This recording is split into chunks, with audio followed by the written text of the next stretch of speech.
Buongiorno e benvenuti a questo incontro di formiche. Sono Giorgio Rutelli, direttore di formiche.net, e con me oggi ho tre ospiti davvero eccezionali.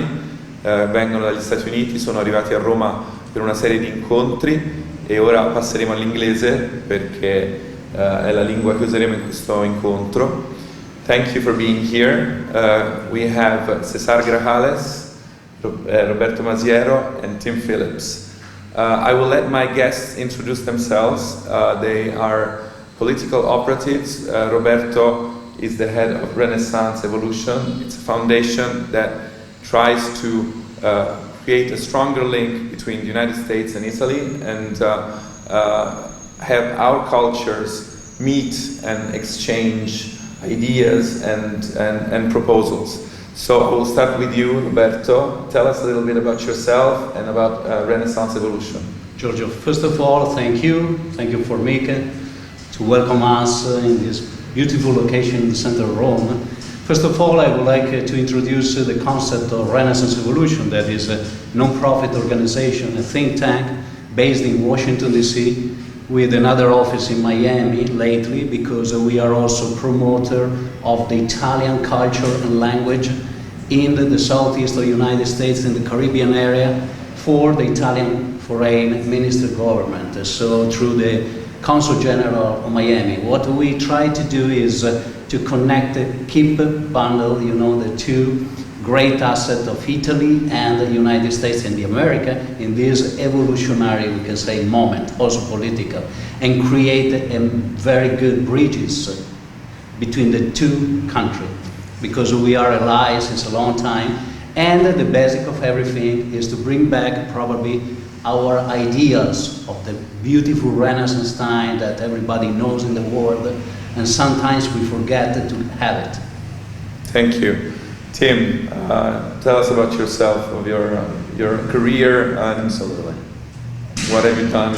I've spent over 3 decades as a political operative in the arena, focusing mostly on economic freedom and prosperity, limited government, individual rights and freedoms. I'm a Republican. I helped found a group called Americans for Prosperity, served as president of it for almost 16 years. And we sought to build grassroots support for these ideas and values of economic freedom and individual liberty that bring prosperity in our view. And so today, I also help Republican campaigns to hopefully get a majority and move my country back to prosperity and an economic side that's working better than it is right now. I often travel to Italy. I've been coming here for 24 years, actually. Roberto was a friend in Renaissance Evolution, and one of the strongest groups or bonds in the United States is the Italian-American community. They're proud Americans, and at the same time, they're really proud of their Italian heritage and roots, the language, the culture, the history. In all candor, it's difficult to match it anywhere else in the world, and I've seen that for many years. And so I was intrigued, and so many years ago I began seeking out Italians and building relationships here. Thank you. Cesar? My name is Cesar Grajales. I'm a Public Affairs Director for the Libre Initiative and Senior Advisor for the Libre Action. Both are organizations promoting freedom values among the Latino community in the United States. I also do a lot of media for them, and personally I also have a consultant company, and I do a lot of media talking about politics and Latinos in the United States, the influence of the Latino community in all the political process of America. Okay, and we are 2 days after the midterms, and the results, we've been following the results. The results have been quite surprising in some ways, because polling was telling a different story. Of course, the Republicans have taken the House as it was projected and expected. The victory is not as big as it could have been, according to the polls. And of course, there are some takeaways that we can talk about today.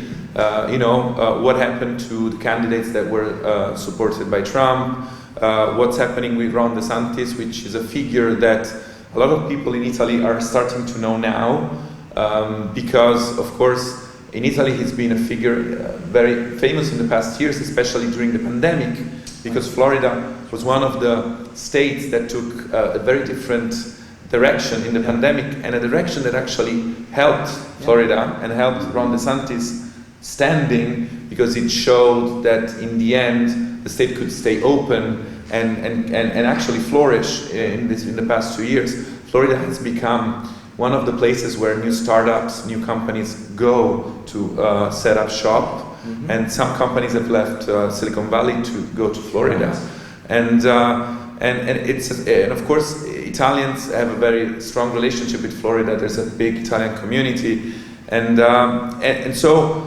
Florida has become maybe the trampoline for Ron DeSantis to launch a national campaign, and people were chanting 2 more years when he won the re-election for governor, because they were implying that after 2 years he would go run for president.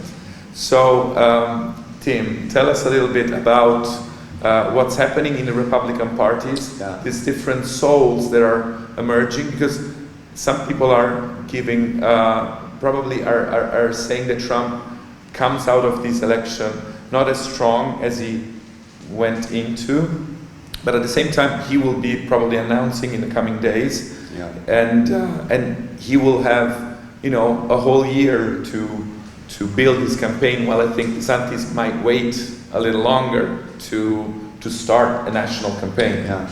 There is no way around it. This election was a disappointment and a surprise for the Republican Party, of which I'm a part. There's no way around that. There's no spinning it.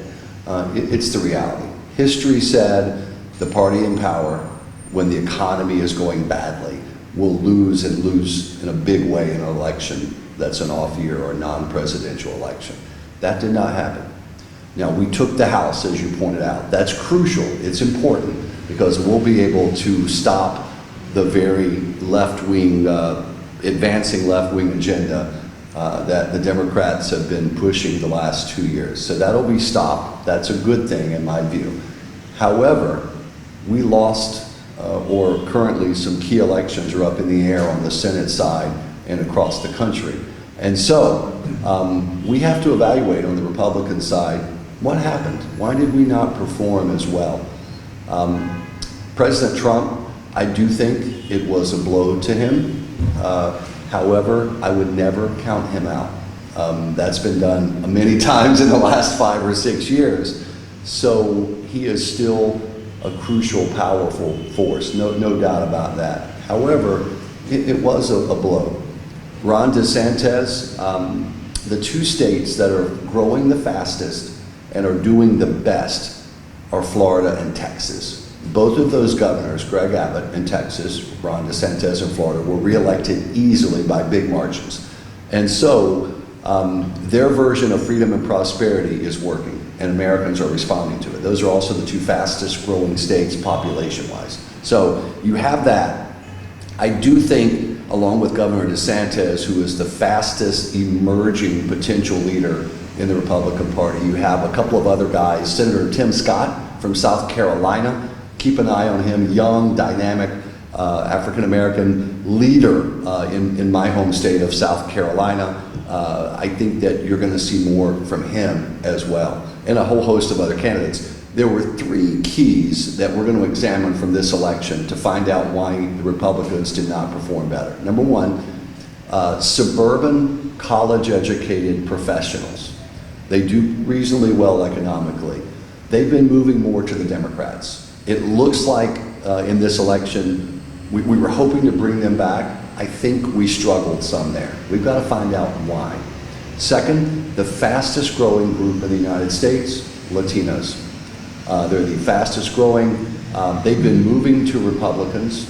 In Florida, they did continue, and Cesar, you'll talk about that. In other states, We're not so sure, though, if that momentum was slowed down. We've got to get into that. Third key group and last key group, blue-collar Americans, people who work with their hands. Economically, they've been not doing as well as some other parts of the country. They've been moving to Republicans, which is unusual. They had been with Democrats for many decades.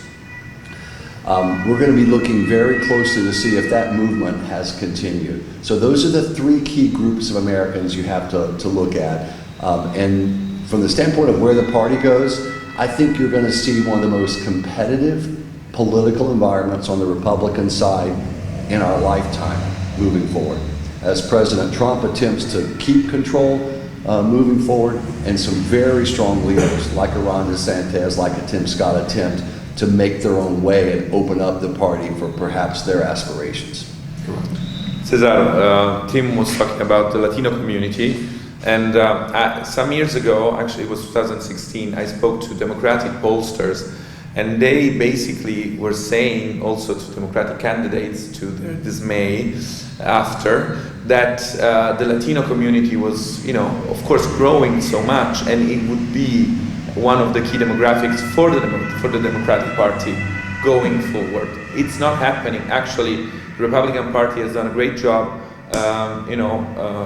courting the Latino vote and actually pushing on issues that are actually of interest to Latino voters, like safety, like economic issues, and talk about a little bit about this shift and what are the issues of this community that is actually so important in the states that are so important for the election, like Texas, Florida, Arizona.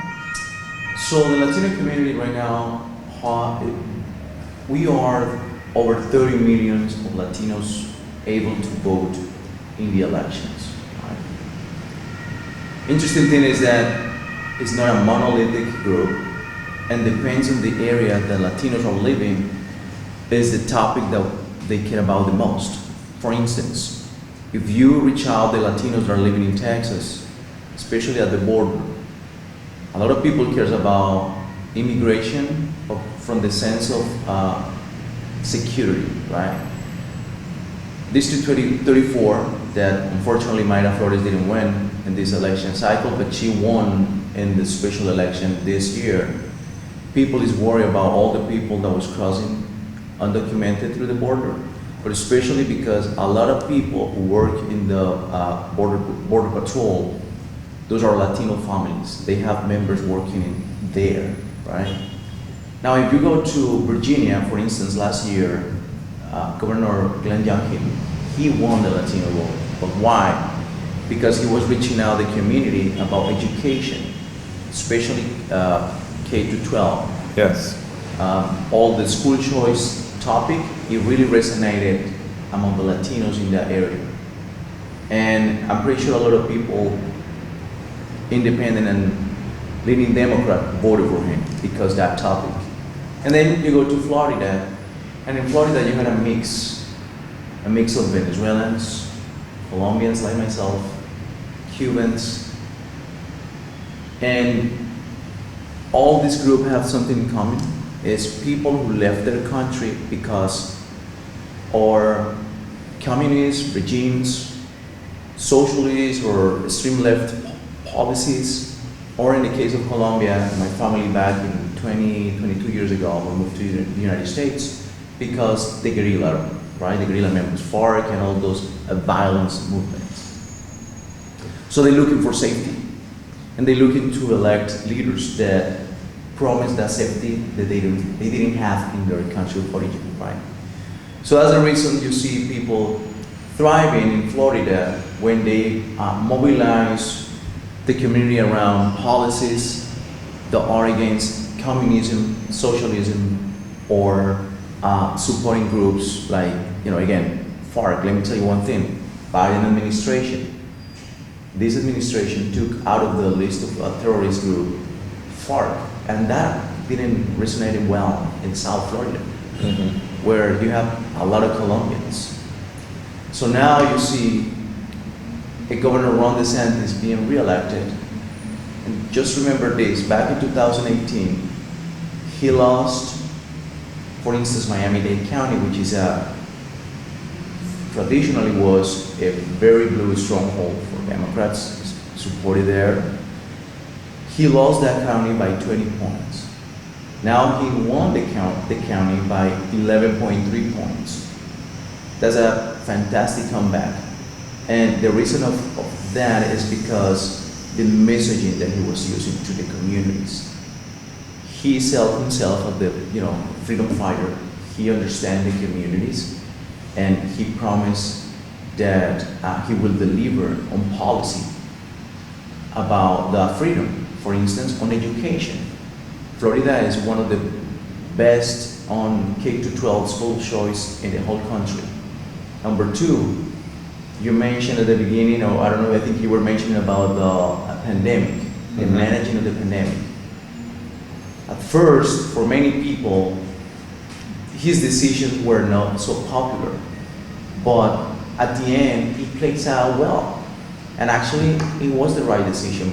For instance, the vaccination of the groups, the priority for him was the most vulnerable community, the older people, or the senior citizens, right?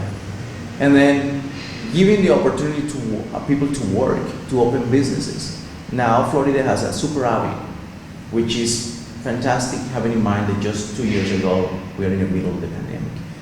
So the Latino community sees that and then voted for him and supported him. He won the Latino vote in Florida this time around. And that says a lot. It means that if you reach out the Latino community, regardless of party affiliation, with the right messaging, and you nurture the Latino community, you most likely will have that support when the election comes around. Okay. And Roberto, how about the Italian American community in the United States? What does it think of? Does it have like common political view, or is it very different according to where they live or their tradition? Is it possible to say that Italian American vote in a certain way or want a certain thing, like in the case of the Latino community? There are two groups of Italian in America: the Italian American and the Italian resident, the new Italian over there. And two different components in their mind. The Italian American thinks American, like an American. So they want the prosperity. They wanted to see a financial situation that's stabilized, and they come from a long story behind us that, they escaped from. It's like the Latino right now, we are escaping probably from another situation. We had no job in Italy, so we have to migrate. So they have not essentially, it's like the Latino, they see what the state, the local government doing and act if they like it or not.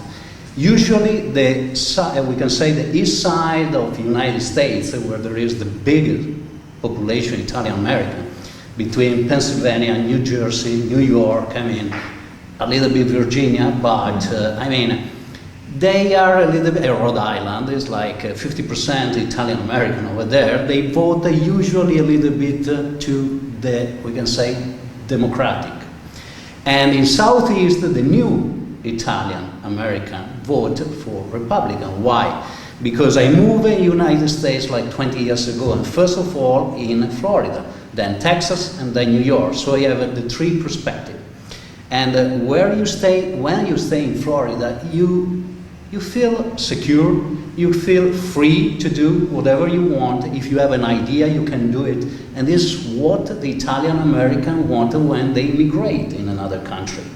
They have no perspective, we can say, in the future here, so they move. And it's not question of young, it's question that we have also like 50, 60 years old Italian moving. It's not question of demographic. So, and this is the opportunity but there is not essentially, a block of Italian in the United States that move in one direction or the other. They just feel good in the situation and they vote for that. And the message, for example, in this case, from Ron DeSantis, the governor, that by the way is Italian-American, Yes. we want to remember that, so we have a great opportunity to communicate and create a bridge right now.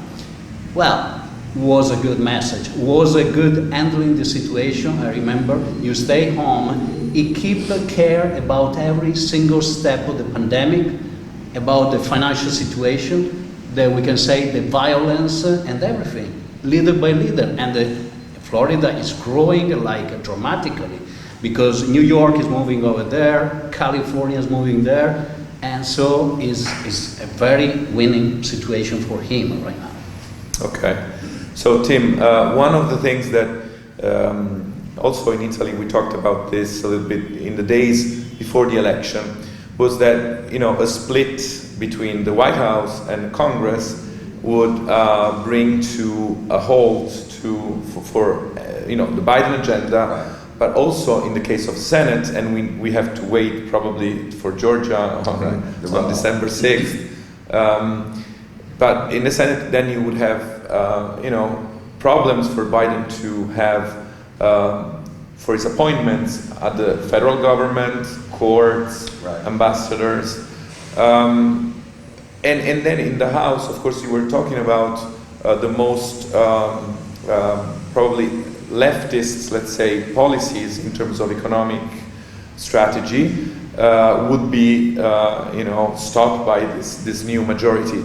But how do you see this result, which has not been so definitive in terms of a split between the House and the White House, and how are the next 2 years going to look like? Are we going to see a government that grinds to a halt because there's no support from the legislative branch, or maybe can Biden, being a man of compromise, of bipartisanship, that has a long history of trying to reach across the aisle, is it possible that we can see 2 years of less confrontation than we were thinking, because we were thinking about the rhetoric that we saw, of course, during the campaign? That was a very divisive rhetoric.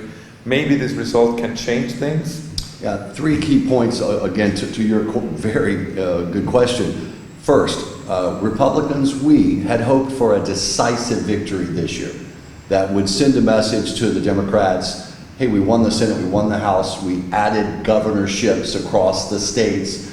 Clearly, the public has rebuked your brand of what we would view as kind of extreme leftism. That did not happen. However, we took the House. We still may take the Senate if Georgia runs off on December 6th. There's also Nevada Senate that is outstanding. They're still counting the votes. So we could still win the Senate. And at the state level, we held our own. We won some, we lost some, but we held our own. So I think what that says to both parties is the country doesn't have full confidence right now in either side. It delivered a split result. That means both parties, we have got to make our very best case for how to move the country forward. I do think there will be some cooperation between the two parties. I'll give a couple of examples at the federal level. First, with the foreign policy situation regarding Russia and China, 2 geopolitical threats to the United States, and I would argue to Europe as well. I think there's broad agreement there that both are. I think there will be a more bipartisan approach to that. Not complete agreement, and on the 2 wings, the far left, the far right, you will see disagreement. But I think the broad support for some form of responsible confrontation to China and Russia will be there.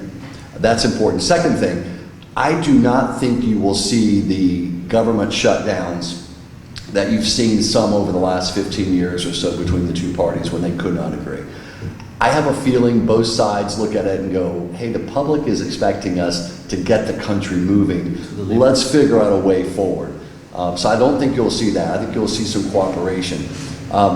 The third thing, I do think both parties face an enormous, crucial question, and it's this. On the Democrat side, Joe Biden has said he intends to run again. It's clear the American public does not have confidence in President Biden. He has some of the lowest job approval numbers in modern American history, low 40% or high 30s. Yet he says he's going to run again. They have a crucial question as this: does someone or a group step forward and challenge him for the control of the party in the nomination? Taking on a sitting president is not an easy thing. George Herbert Walker Bush in 1992 faced that from the Republican side. He lost re-election. Bill Clinton won. In 1980, sitting United States Democrat President Jimmy Carter was challenged for the nomination by Ted Kennedy. Carter won the nomination. He lost the general election. So the last two presidents that faced serious opponents ended up losing the general. If Joe Biden is challenged in a serious manner, it harms their party. That's the big question for the Democrats. On my party side, the Republican side, the choice will be if Trump moves forward, which it certainly seems like he intends to, does the party in a significant way challenge, or do individuals challenge him?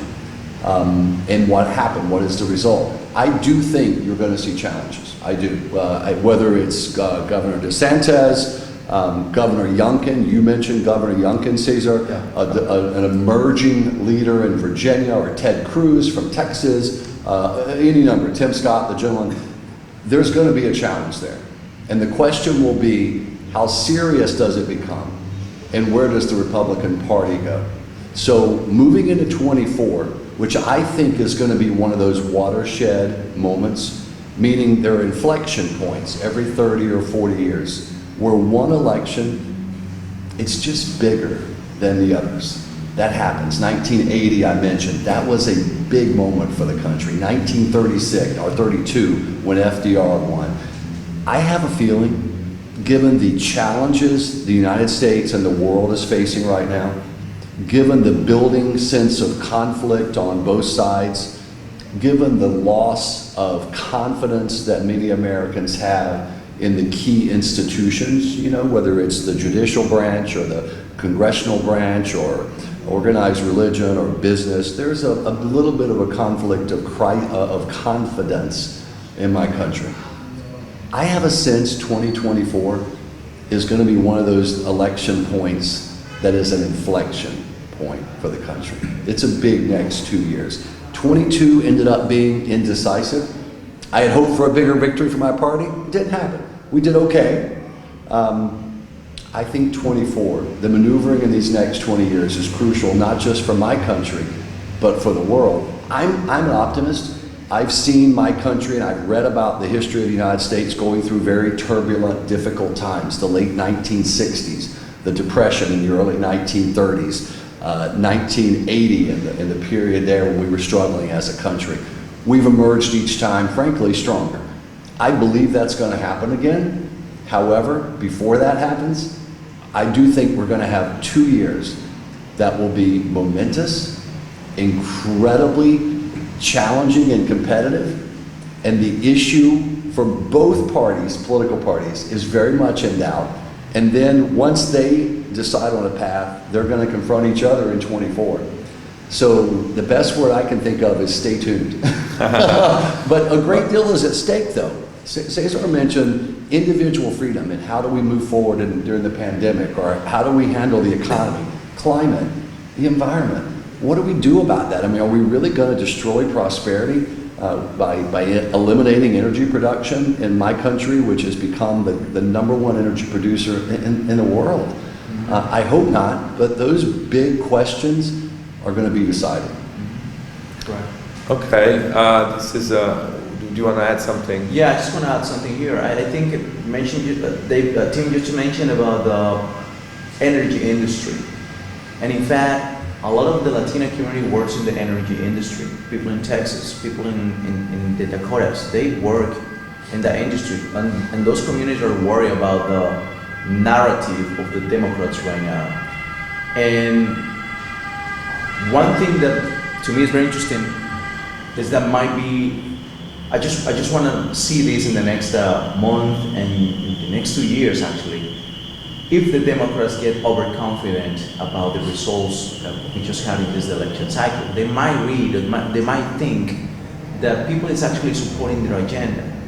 My point of view here is that probably people, what Justine was saying, they're just looking for a balance of kind of working together both parties right now. But it doesn't mean that they support 100% Biden's agenda. And when you see in the polls, when you see a president that has a very low approval among many different demographics, and then you see also when they ask voters and Latino voters, who do you think you will be handling better the economy in the country? They prefer a Republican or a more conservative legislator. So if the Democrats get overconfident about their policies and their agenda, and they think actually people voted in this way because they support this agenda, I think that would be a sin for them thinking about the 2024. What people is expecting now is a better leadership. And I think they just waiting in the Democratic Party who's going to run for re-election, if the President Biden is run for re-election or someone else is going to run there. And then in the Republican Party, who is going to run and who's going to be the leader of that party? Many people is talking about Ron DeSantis because what just happened in Florida, that to me kind of is in agreement for what I'm saying right now. People want a different leadership. Otherwise, Democrats they would perform better in Florida this time around. They didn't. From 28 seats to the Congress, Republicans won 20 of those seats by a big margin. Independents and Democrats, or more likely Democrats, voted for those candidates, including Ron DeSantis. So it means the people is looking for leadership, people who deliver in policy. And again, going back to the point, if Democrats get overconfident about these election results and they think that the policies that they're promoting and the agenda that they're mobilizing is actually supportive for the majority of the voters in the country, I think that would be a mistake for them. Okay, so maybe just one last round of question between Roberto and Tim on Italy and the United States. So we have a new government. Giorgia Meloni has a good relationship with the United States, with the Republican Party. She went to CPAC. She has a good relationship with the Republican Party dating back some years. She's the leader of the European Conservatives.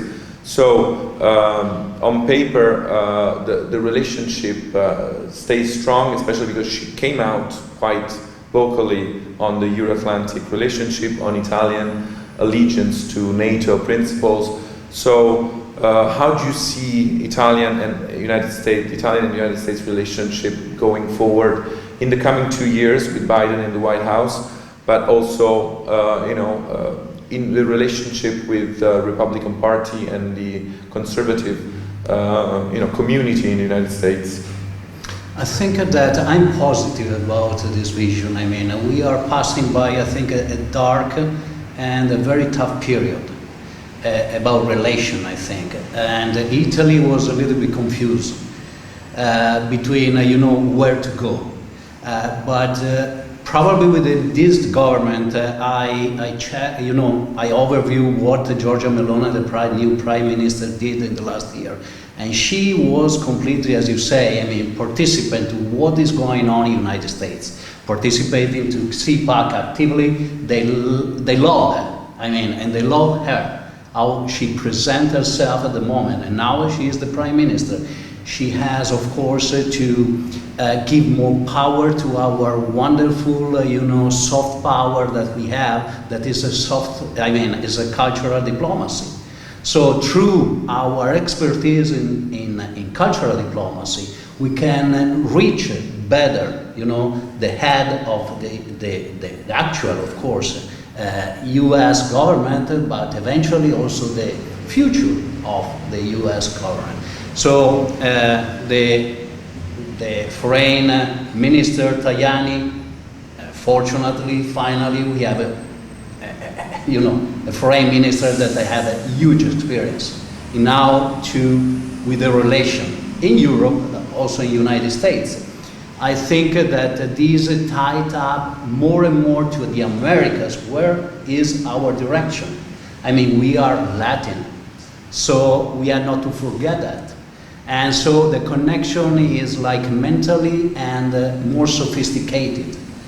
And we are very compatible. So I think that the Prime Minister need just to, keep going in that direction, be very clear, because the American like clear messages. You can't be, a little bit gray. You need to be black or white sometimes. It's like the law, And so I'm very positive. I hope that she move and she visit as soon as possible United States, not only at state level, but also state level, like, for example, leader state, to connect the Southeast, for example, or United States, Georgia, South Carolina, where we have a fantastic, we have like 250 companies in the area of Southeast of United States, an Italian company. And they want our participation, but not only, economically support. Italian in United States, they don't need the support and financial support.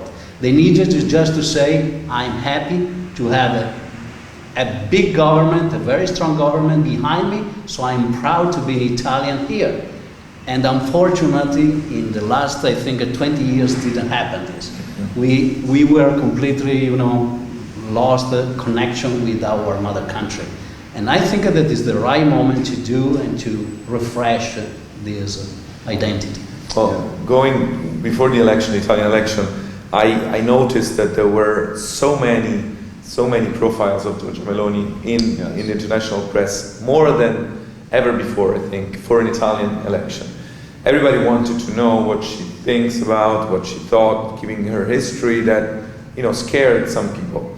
And also her relationship with her allies, which both in the Northern League and in Forza Italia with Berlusconi, in the past years concerning Russia, they were not as dependable, as stable as the international community might have wanted. So, is the American political community convinced of Giorgia Meloni's message? As she actually, managed to reassure the international community, and in particular the American community, that her commitment is stable in regards of the Ukrainian war, in regards to the Euro-Atlantic relationship, and that she can manage her allies, and that she can, keep, the government steady, even though there may be forces that actually push Italy away from the United States and maybe more towards China or Russia. Yeah, I can tell you this. Americans, when they look at Meloni, unlike the media, they're not looking at the past. They're looking at the future, where she wants to lead Italy, how it impacts the Western world, really the whole world, and also relations with the United States. And what they see so far is sober-minded, responsible, vibrant leadership from her. I think there's a level of excitement there. And so when you hear the media of the United States trying to delve back 60 years or 70 years and make these claims and ask accusations, Americans look at that, shake their head and go, what about the future? Where's she leading? Is it going to lead to a renewed prosperity and freedom in Italy and leadership? So far, it looks pretty good. And so that's kind of how we view her. And I think there's intrigue and a level of excitement there.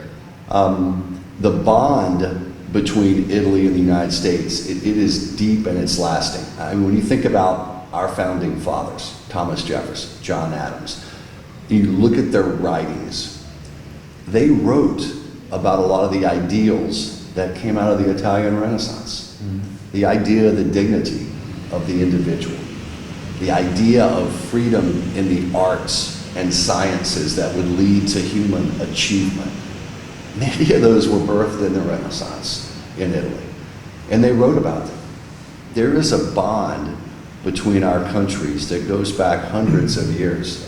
We look at Italy as one of the crucial cradles of Western civilization that's impacted our country for the good. And so there's a bond there. I think with the new leadership in your country, there's a level of optimism. And now it has to be fulfilled. I mean, there are challenges ahead, and the proof will be in the performance. But I do know there's optimism about her and Maloney and the government right now in the United States. And I think that her first trips next as leader to the United States will be important. It'll be a big moment, I think. And but I'm actually encouraged by what I'm seeing, and I think our country is as well. But that bond is unmistakable. Okay, thank you very much. So I want to thank Tim Phillips, Cesar Grajales, and Roberto Masiero for being with us. So keep us informed on the activities of Renaissance Evolution, and please keep in touch, and let's make this bond between the United States and Italy even stronger. Here. Thank you for being here in Formiche, and thank you for who listened today to us. Thank you.